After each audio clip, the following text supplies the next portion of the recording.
Assalamualaikum warahmatullahi wabarakatuh. Pada kesempatan ini kita akan melanjutkan kembali materi tentang logika informatika dalam pokok bahasan disjungsi eksklusif.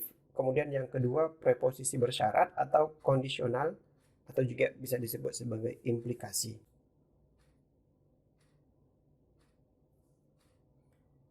Disjungsi eksklusif.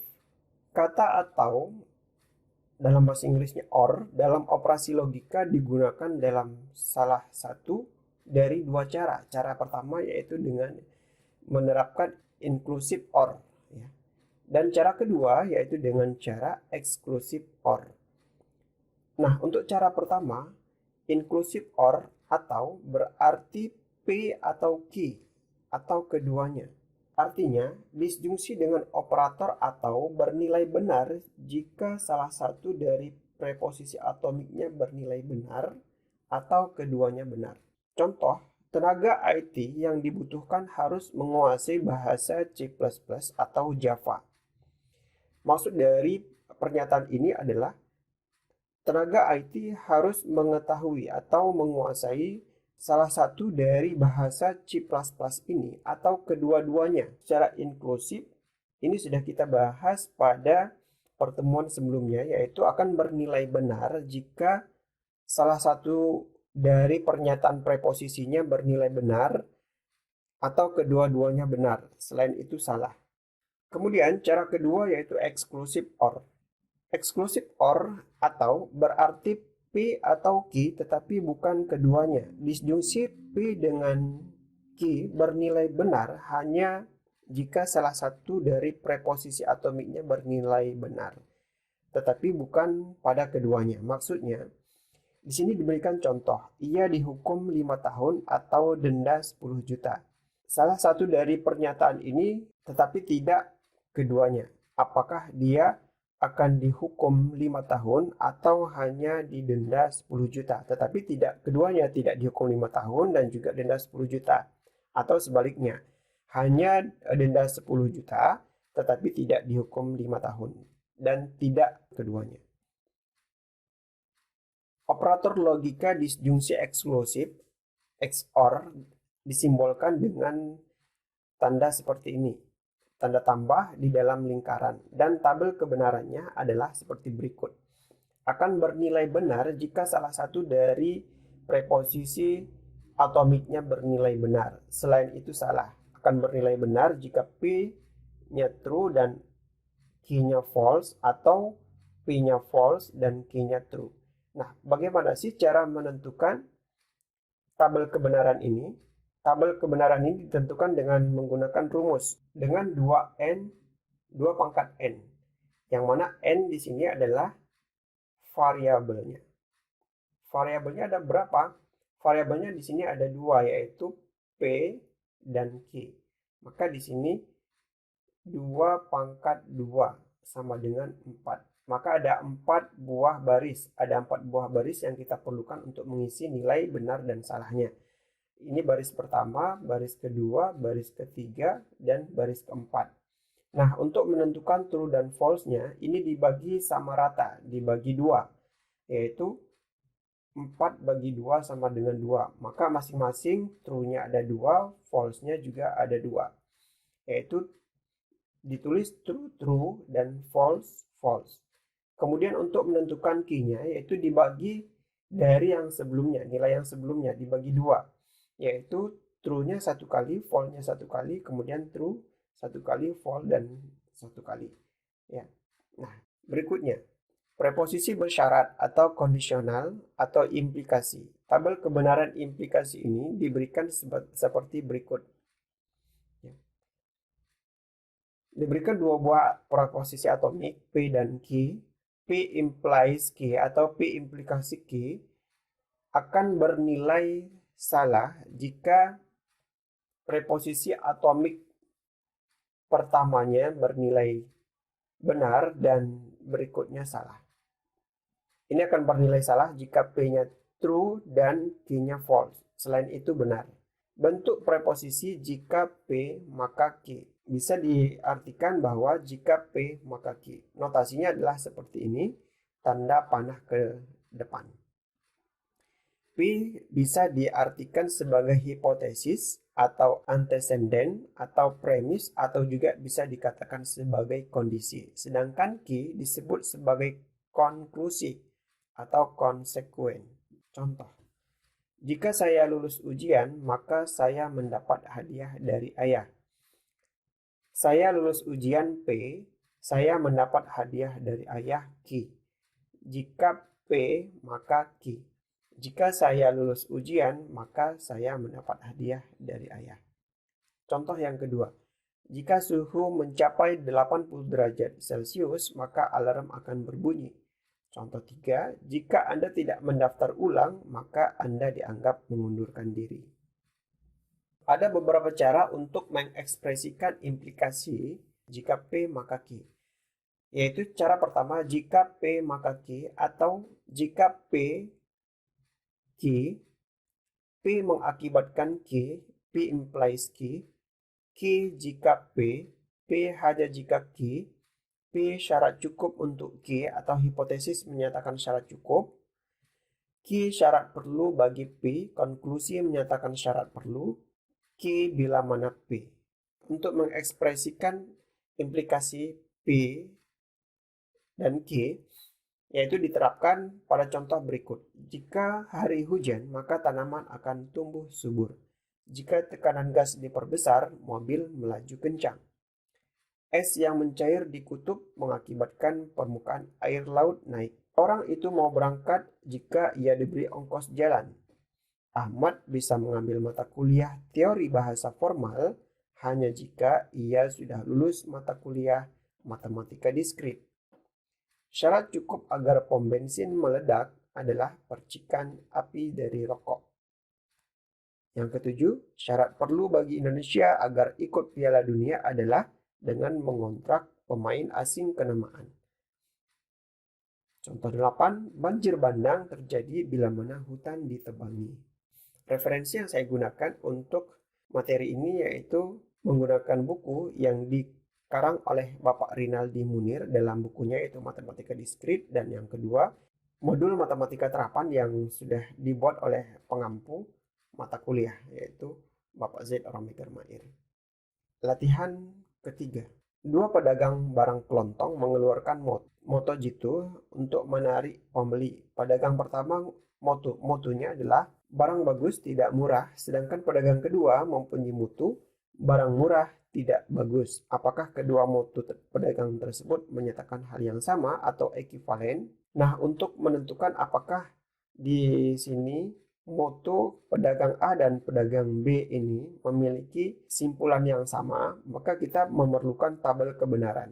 Untuk membuktikannya menggunakan tabel kebenaran yaitu pada slide berikut. Jadi kita buatkan dua buah preposisi atomik dan terdiri dari P dan Q. P adalah barang itu bagus dan Q barang itu murah. Moto pedagang pertama, jika barang itu bagus, maka barang itu tidak murah. Berarti kita masukkan ke dalam implikasi pada preposisi atomiknya. Yaitu jika barang itu bagus adalah P, maka barang itu tidak murah. Sedangkan Q-nya adalah barang itu murah, maka karena negasi atau ingkaran dari Q, maka di sini dituliskan simbol negasi, yaitu tanda ulir dan Q di sini. Moto pedagang kedua, jika barang itu murah, maka barang itu tidak bagus, yaitu Q implies negasi P. Kita buatkan tabel kebenarannya. Karena ada dua buah variabel yaitu P dan Q, maka jumlah baris yang diperlukan ada 4 buah baris. 1, 2, 3, 4. Dan untuk menentukan ini diberikan nilai true, true, false, false, true, false, true, false. Negasi P berarti kebalikannya ya.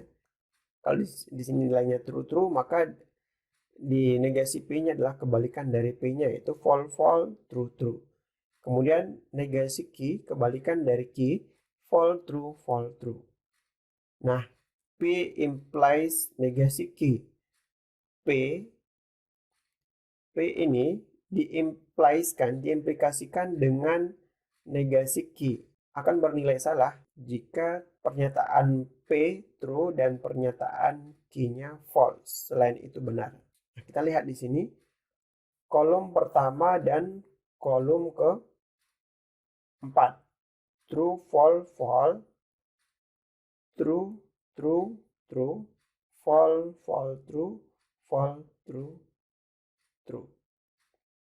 Kemudian Q implikasi negasi P. Nilainya adalah yang dilihat adalah kolom kedua dan kolom ketiga. True, false, false, false, false, true, true, true, true, false, true, true. Jadi di sini karena nilai dari implikasi moto pedagang A dan B ini sama, maka disebut sebagai ekuivalen, menyatakan hal yang sama. Nah, simbol ekuivalen adalah seperti berikut. Tuliskan tabel kebenaran untuk setiap preposisi berikut. P or Q and negasi P. Berarti di sini ada dua buah variabel, yaitu variabel P dan variabel Q. Caranya adalah kita bagi menjadi operasi pertama P or Q. P di-OR-kan dengan Q, kemudian setelah didapat nilai P or Q, kemudian di-AND-kan dengan negasi P. Seperti berikut. Negasi P berarti kebalikan dari P. Maka kita tuliskan negasi P berarti di sini false. False. False. True. True. Karena kebalikan dari P.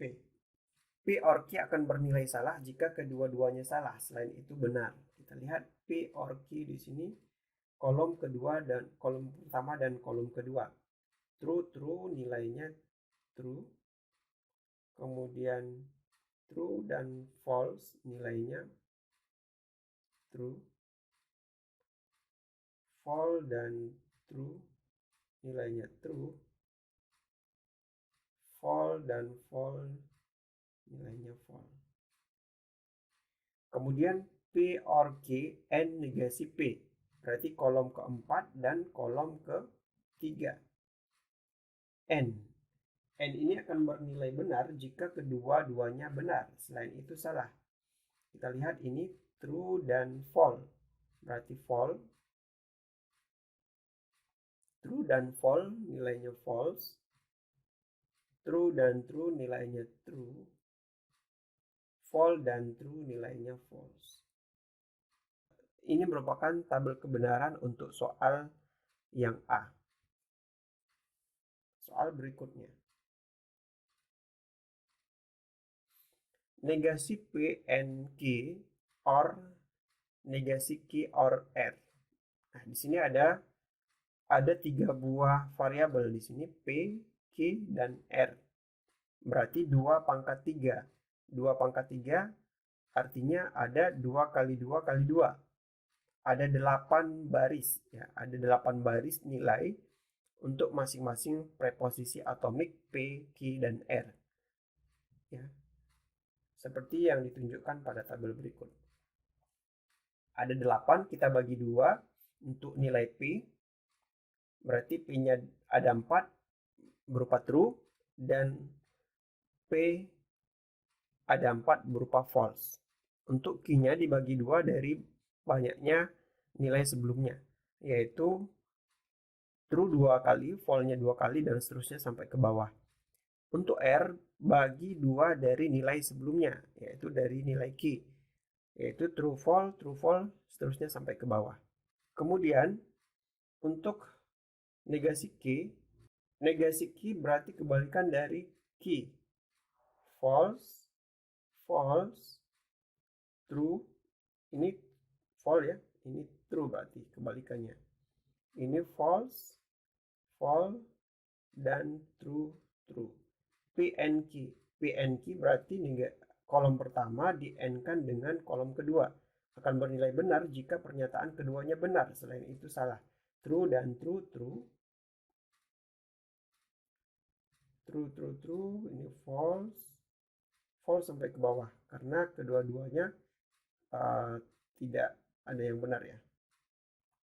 Negasi P and Q berarti ini dinegasikan. Ya, kolom kelima dinegasikan.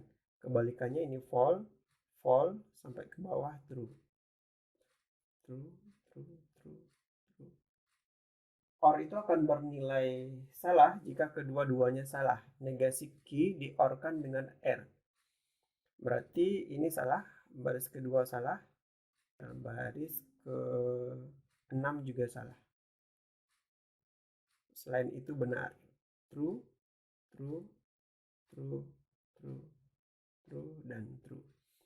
Kemudian sudah didapatkan baris negasi P and Q di-OR-kan dengan negasi Q OR R. Ini berarti kolom ke-6 di-OR-kan dengan kolom ke-7.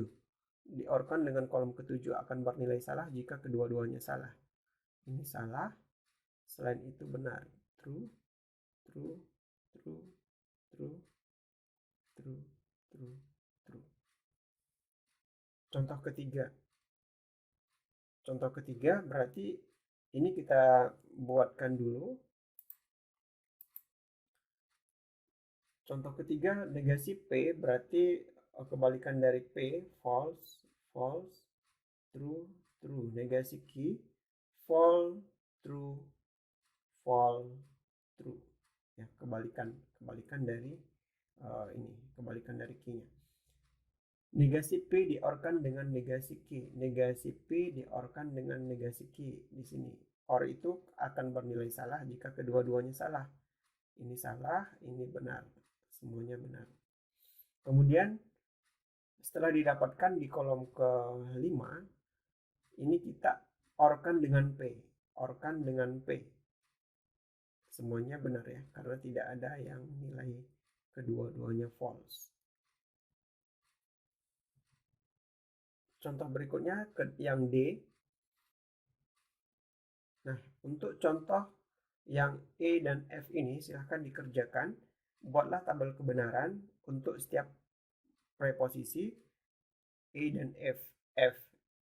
E itu ada 2 buah variabel, sedangkan F ada 3 buah variabel. Demikianlah tutorial hari ini. Jika ada pertanyaan, silakan isi di kolom komentar. Assalamualaikum warahmatullahi wabarakatuh.